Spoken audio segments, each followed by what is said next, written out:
Boo, damn it. Did I scare you? Yeah, I went a little early. I can't guess it was about 7 seconds early. I tried to get y'all at 10. But anyway, decided to come in here and do a live stream. I haven't done one in about a week or so. So I figured I'd come in and holler at everybody and touch base with all the common Joes and common Sallies in the know, even more so than all those media talking heads. That's right, because this is the show for the common Joe and Sally in the know. Tonight we're going to talk about a few things. Saw a podcast today by my old buddy Kuz at Kuz's Corner, aka Justin Walker. Check his channel out. He's got a great channel as far as conference realignment and somewhat. But he also does a lot of West Virginia stuff. That stuff probably some of you may not be interested in because it's more one team confined. But check him out if you get a chance. But tonight, we're going to talk about the state of college football, SEC, and the Big Ten. By some people are saying that the Big Ten and the SEC could be the saviors of college football with the House versus NCAA case, which is a case that they're trying to settle out of court. The specifics on it, I didn't take a lot of notes on it, but basically each team would have like a $20 million budget of some sort, but that would be like 8% of Ohio State, for example. That'd be 8% of their budget, while someone like an Arkansas would be 13% of their budget. So it wouldn't be really equal across the board for some teams, but that's just the way it goes. It's the same way in the NFL. Some professional franchises just have more money in order to do what they want to do and have the players they want to have. You try to avoid that and try to limit it somewhat, but you still have the Yankees and the Dodgers and the Lakers and the bigger. And the NFL is probably a little bit better about it, but you still have the bigger markets dominating. And it's just like college football. You're always going to have the Ohio Stanks, the Alabamas, Texas, Oklahoma, teams like that, Michigan. They're going to dominate college football. They're always going to be up there in the top 10 each and every year. They may not win it every year, but they're always going to be there. So we got a few people up in here already. John Ritchie's in the house. Sooner Legends podcast is in here. He's got his badge. He's deputized. He's in the Outlaw Posse. Y'all want to be an Outlaw Posse? It's $2.99 a month, 75 cents a week. You'll get a badge. You'll get deputized like Sooner Legends podcast, and you'll get a random Four Horsemen shout out on the podcast itself, as well as possibly the comment of the day. Mary Caroline's in the house. She says, hey, y'all. Kenneth Qualls is in the house. What's up, y'all? And Sooner Legends says he's not going to be on long tonight. Well, I hate to hear that because I always like your input. But I heard you dropped your Facebook. What happened there, man? Why you dropped your Facebook? I know you said you got a hack, but come on, man. You can't let them run you off. That's about the only way I got to get in touch with you. You got to get your phone number to me. But, yeah, it seems like a lot of people have issues with that, especially those in the Big 12 and the ACC, and now the defunct Pac-12 is now the Pac-2. It's about to be Pac-nothing. And had a little bit of fun today with Kuz and the Big 12 people over there, basically telling them, look, man, to be honest with you, the SEC and the Big Ten, and I ain't trying to be elitist here or sound cocky, but I'm just telling you the hardcore truth of the matter is the SEC and the Big Ten really don't have to include the ACC or the Big 12. If you come right down to it, those two conferences by themselves could probably leave and form their own league just because they can. Like Chris said, it may have some backlash effects. People around the nation may not be down with that. A lot of teams would be excluded that have pretty nice sized fan bases and alumni. They could fight that deal, but in the end, I think we all know that if the SEC and the Big Ten wanted to separate itself, they could. So my point is, if they're going to still include you and let you be in the playoff, why not just take it? If you're going to give you some crumbs, take the crumbs, or maybe you have no crumbs at all and you just get starved out. And you end up getting pushed down to the division FCS, 1AA, whatever they call it these days. You get pushed down to the next level where your program is not considered one of the elite programs in college football, which is the biggest money-making sport in college football. I must admit I was trolling a little bit. But the fact of the matter is, a few years ago, the Pac-12 and the ACC and the Big Ten, all of them, had a chance to, and the Big Ten has sort of come around since they got rid of Kevin Warren's snaky ass. But the other two, the Pac-12 and the ACC, threw a wrench into the whole thing and really pissed off Greg Sankey of the SEC. And he told them, and I guess they thought he was bullshit. And he told them, and Kuz may not want to hear this, and other people in the Big 12, as well as the ACC. And he told them, y'all want to play like this? In a few years, you're going to wish you hadn't played like that because you're going to get less. And that's exactly what's happened. They're getting less. They threw a wrench into it. We could have had a 12-team playoff 2 years ago. And the ACC and the Pac-12 most notably screwed that up. Now the Pac-12 don't exist. And the ACC's about to go by the way of extinction too. Because they couldn't come around and do the right thing. Like I said, the SEC and the Big 12 didn't want to be big bullies, but they're sort of forcing the Big 12 and the SEC's hand. The deal they're trying to strike up with this House versus the NCAA, they're trying to get a settlement so it don't break the NCAA and the college football people out there, because it's like $4 billion they could get hit with about $4 billion. That's a lot of money. It could definitely make the NCAA go extinct and put a hurt on a lot of the college football people out there. So they would best be suited to probably get a settlement in place if they can post haste. And if they settle some kind of revenue sharing thing that other teams can't keep up with, then it's just going to be like, oh, well, that's your fault. That's your fault that your alumni fan base is not as big and not able to support it. Sounds like an asshole thing to say, but it's just the way of the world these days. They're also going to have to put some rules in for the NIL, and they're going to have to put some rules in for the transfer portal so players can't transfer every single year. I don't care what anybody says. That's just not cool. They need to make them sign a contract. They're going to be revenue sharing, and they're going to be getting paid like employees, and they need to sign a contract. They're talking about the coaches can just up and leave whenever they want to, but the coaches have to sign a contract and pay a buyout. If these players are going to come in here, and I've said this ad nauseum, and leave after a year of getting their bag of money, then they should have to pay it back and pay a buyout of some sort for the time and the effort that that university wasted on them, getting them on campus and putting them in a uniform and giving them all the stuff they need in order to be on campus. They should make them sign a 2-year deal, at least, maybe even 3, and just be like the NFL. All these kids want the money. They think they should be treated like adults. Well, if you're going to be treated like adults, the league that you're striving to be in and the career that you want in the NFL requires that you sign a contract. So y'all want to have your cake and eat it too. Your parents and your relatives and your agents out there, they're not preparing you for the realistic things that the NFL is going to bring at you. And when you get hit with that and you realize that this is not what you're used to, sometimes you just don't pan out and your career in the NFL is cut short. And that's what's going to happen to a lot of these players. They're going to get spoiled by these NIL deals. Like Caleb Williams has already made $10 million. Why should he even worry about going and playing for the Chicago Bears, in my opinion? So if they want to be in the NFL, they want to strive to be in the NFL, and they want to strive to be like adults, then they're going to have to go by adult rules. Henceforth, I think they should make them sign 2 or 3 year contracts. All right. Gator haters in the house. You're absolutely correct, says the Gator hater.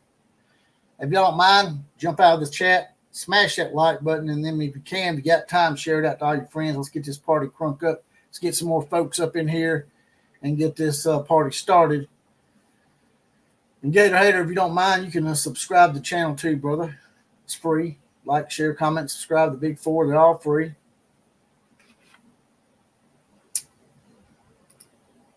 So we got some reuniting of Big Cojones Kelly and Mary Caroline. Well, ain't that sweet?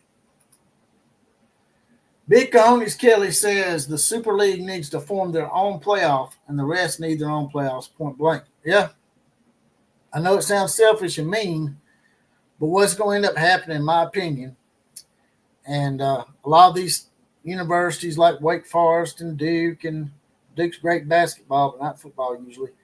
Cincinnati, who else? Bottom of the barrel, I don't know. Baylor, teams like that. Kansas State, small venues like that. Mississippi State, Starksville. You've been to Starksville?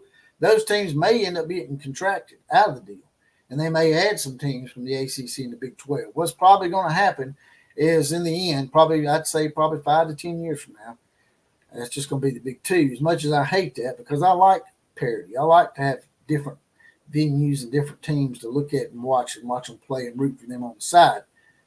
But what's going to happen is those two teams are going to pick apart the ACC probably first, and then later on the Big 12 will probably end up succumbing to it too.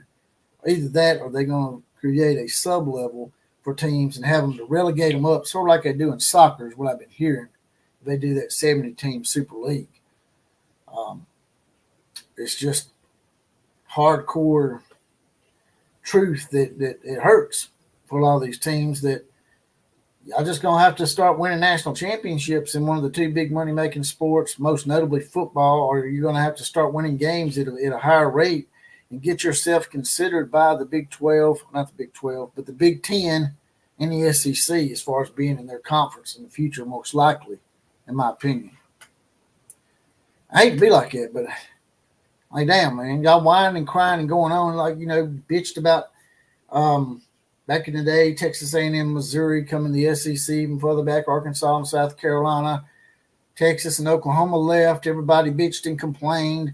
Then it filtered on down to the Pac-12. USC and UCLA left. Then the Big 12 come in and killed them off with a 4-team shot. And then the Big 10, which started the bleeding out process. They'll try to wash their hands of that, but they were absolutely the reason why the Pac-12 don't exist, because they took their two biggest markets in USC and UCLA. And now you got what you got. So all those people that were bitching and whining and complaining at Texas and Oklahoma got most of the heat off of this. Y'all would have done the same thing. That's my point to y'all. People like Oklahoma State and Kansas State and all those teams out there whining and crying and going on, West Virginia, teams that are on the cusp of being in there, that's not in there, that think they should be in there. Y'all should have just won more ball games, man. You shouldn't let Oklahoma beat up on you and make you a charity case. Okey pokey chokey state. Mr. Mike Gunny, I'm a man, I'm 54, 55, 56, whatever your age is this year. Y'all should have won more games, man.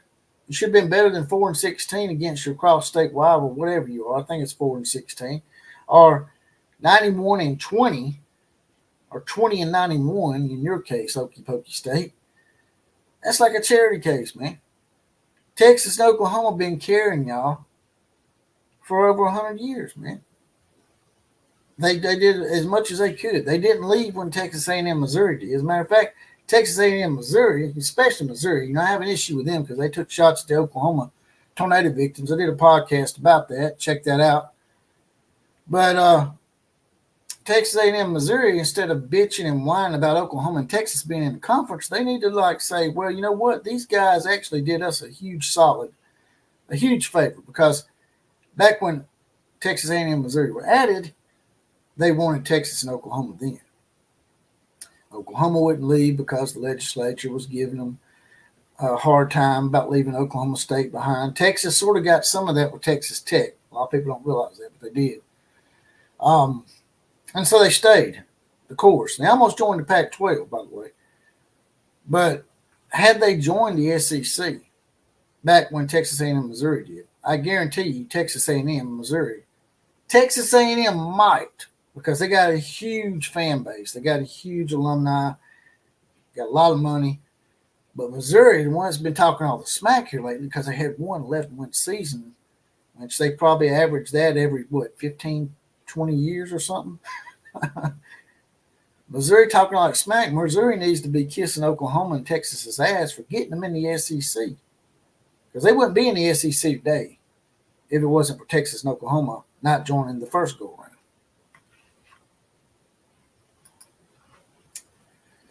Big Conus Killer says, I don't think that the 70 plus 10 model is going to be the final format, but it is a start. Yep, it is a start. You're right. Now I'm going to bring something up for y'all that I've been wanting to talk about. This is Deion Sanders in the news again. Bring this up for y'all. Here it is. Says Coach Deion Sanders and his quarterback son Shadur have taken social media in response to transfers being critical of how players were treated at the school. Former Buffalo's defensive back Xavier Smith said in an article published by The Athletic that Deion Sanders never even tried to get to know him, and he was destroying guys' confidence and belief in themselves. Shadur responded on X, a platform known as Twitter. This is some straight up horse shit, kind of just narcissistic. Just don't give a shit about anybody but yourself kind of comment right here by Shadur. Shadur responded on the platform known as Twitter by saying that he didn't remember Smith. Bro had to be very mid at best. You don't remember one of your teammates? Now, I know there's a lot of players on that team, man, but come on now. You don't remember one of your teammates? That shows you right there you just basically outed your dad and yourself. And the fact that y'all don't try to get to know your teammates? Really? Really, Shadur? And we go on down here. And Shadur Sanders' posts sparked back and forth exchanges that amplified Smith's complaints. Colorado receiver, blah, blah, blah. It's not what I want to see. Here we go, right here. It says, when someone took issue with Shadur Sanders' social media behavior and the Buffalo's 4-8 records last season, Coach Con Time, not prime time, Con Time, Deion Sanders defended his quarterback son by saying he'll be a top 5 pick. Where's your son going? Where's your son going? Of course, he had to be all ironically about it. That's the kind of bullshit right there. That's the kind of horse shit that comes out of his mouth. He could have handled that a lot better. Are you going to take shots at other people's sons that hadn't done nothing to you just because your son said some bullshit that made him look stupid? And this is what you're going to come back with? Basically just looking down on people. Really? Shadur, if he goes top 5, he's going to be a bust just like Vince Young and just like Ryan Lee. Shadur Sanders not cut out for the NFL. He's just not. And he may prove me wrong. I've been wrong before, but I just don't see it happening for Shadur in the NFL because he's been given unrealistic expectations and this oblivious thinking of himself.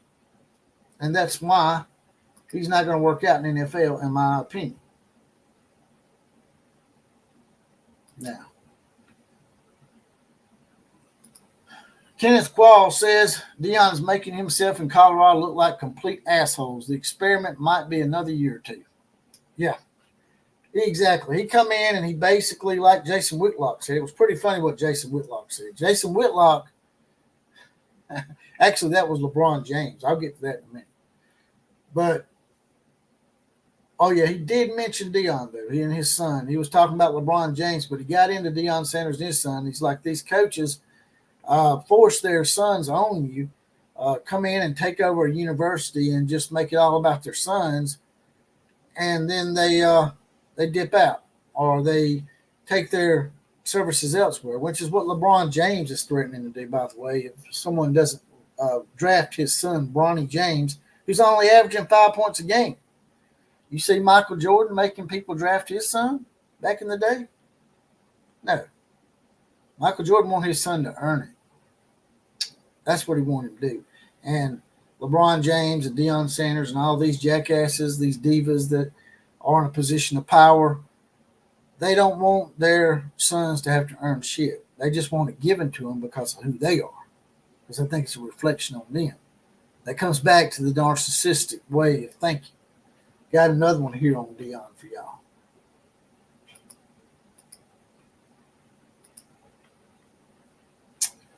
Says right here.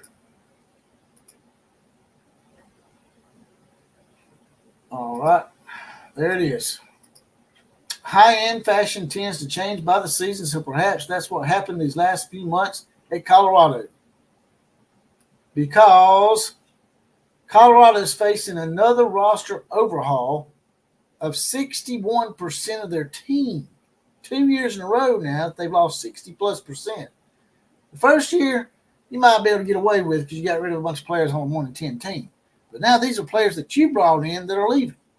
Last year's Louis Vuitton's Old News 23 of Deion Sanders' 2023 editions left the program this spring, while the Buffaloes have added just 6 players to replace what does he say? It said 23. Help me with the math there, but 6 and 23, that don't seem like an even trade-off, Deion. Are you going to get out there and play defensive back? You probably think you can. But you can't. I mean, I ain't making fun of you, but you got probably about, 8 or 9 toes missing off your feet? Damn, dude. You run off all these players, man. You're just selfish, man. I hate it for the Colorado people, in the way I don't, because they're a bunch of liberal spastics out there in that state. But those Colorado fans out there, they're going to wish they'd never hired Deion Sanders, because he's going to leave that program in bad shape. I know 1-10 was bad, but there's worse things than having 1-10 season. Like drifted into abyss because someone put you so far behind the 8 ball that you're going to be a 3 and 4 win team for the next 10 years. I'd rather have one bad 1-10 season and eventually recover and go 7-5 and 8-4 and get into at least some mid-tier bowls than to go 3-9 and 4-8 for the next 10 to 15 years. That's what Colorado's probably going to be looking at when Deion Sanders leaves, unless they make some big astronomical hire or find a diamond in the rough. That group of departures includes left tackle Savion Washington, key contributors Tarvash Dawson. It even includes banner signees from his class like running back Dylan Edwards and cornerback Cormani McClain. The Buffaloes have seen 24 players enter the transfer portal since it opened in April. Of those 26, all but 10 of them have arrived previously at Colorado as a transfer. One of them, 4-star tight end Chaman Medemeyer, arrived in January. That's crazy, man. That's pretty messed up, if you ask me. Mary Caroline says, my brother and I were talking about this article. I said that Shadur is the definition of someone who was born on third base but thinks he hit a home run. That's exactly right. That's a home run comment. That could be a comment of the day. Well, you have to be an outlaw posse for that. But that's probably the comment of the podcast so far. So I'm going to chop this thing up into a few podcasts like I always do. What do y'all think about all that?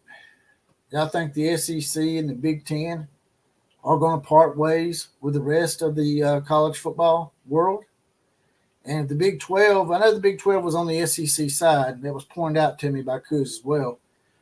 But at this point, the SEC is basically having to make its bed with whomever can get them to the next level to where they can basically this storm of lawsuits and storm of NILs and transfer portals until they can get all this stuff figured out and get some rules in place and get someone to come in and take over that's got a backbone and doesn't bow down to these greedy parents and these greedy agents.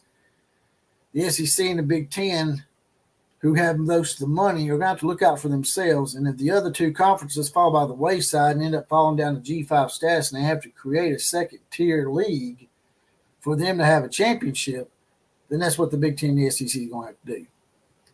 And more likely, some of those ACC and Big 12 schools will make the cut into the SEC and the Big Ten eventually. And like I said, they may contract some teams to make room for Big 12 and ACC schools that deserve to be in there Teams like Mississippi State, Northwestern, Vanderbilt, teams that just don't draw that well. Even teams like Baylor, like I mentioned earlier, yeah, they had a great basketball program at one time and they won a national championship. But as far as football goes, they've been sort of helter-skelter and pretty much inconsistent for the better part of the last 100 years. That's what I think is going to happen. I think eventually it's going to go to just the two leagues. They're going to expand to maybe 24 teams a league. Maybe, if they're lucky, maybe it'd be two 32-team leagues, sort of like the NFL, except bigger. And the NFL's a 32-team league with two conferences, the AFC and the NFC. They could do that with college football, just make it double. They could have the 32-team Big Ten and 32-team SEC, have 64 teams, and that may solve some of it. But like Big Homies Kelly was saying, they're looking at a 70-team model with 10 teams to relegate back and forth as deemed as deserving as far as their success in college football. What do y'all think about that? John Ritchie says that Colorado may win 3 games, tops. I could see that. They got a tougher schedule this year too, John, so it would not surprise me if Colorado won just 2 or 3 games, in my opinion. Also, before I get out of here, what do y'all think about the whole Deion Sanders thing, man? It's just like he can't stay out of the news. The negativity that's coming from these people and how they've talked about how he just don't care about them. He won't go out and recruit in homes. He's like, oh, that wouldn't be fair if I went to one recruit's home and not the other. When really, in reality, what he's saying is, I don't want to go out on the road and recruit. He's just making that shit up to save face. Because Nick Saban went out and recruited homes. Nick Saban, 70 years old, he's out recruiting. That's why Deion Sanders will be an epic failure as a coach. And that's why I call him con time Deion Sanders. And all these Deion Sanders groupies get mad at me because they feel like they're going to have to peel the poster off their ceiling that they put over the bed. They probably put a poster on their ceiling over the bed so they can peel their tater to old con time. I'm just saying, man, they don't look like it's going to work out for them. But I just want to jump in here real quick. I'm going to come in and do a real quick one with y'all today, get y'all's thoughts on the new future of college football. It seems like the SEC and Big Ten are moving towards possibly maybe 10 years down the road being seceding from the NCAA and then cherry picking the Big 12 and the ACC on the way out. Drop it in the comment section. Let me know what you think. Like, share, comment, and subscribe to this channel if you don't mind. Also, you can join the Outlaw Posse.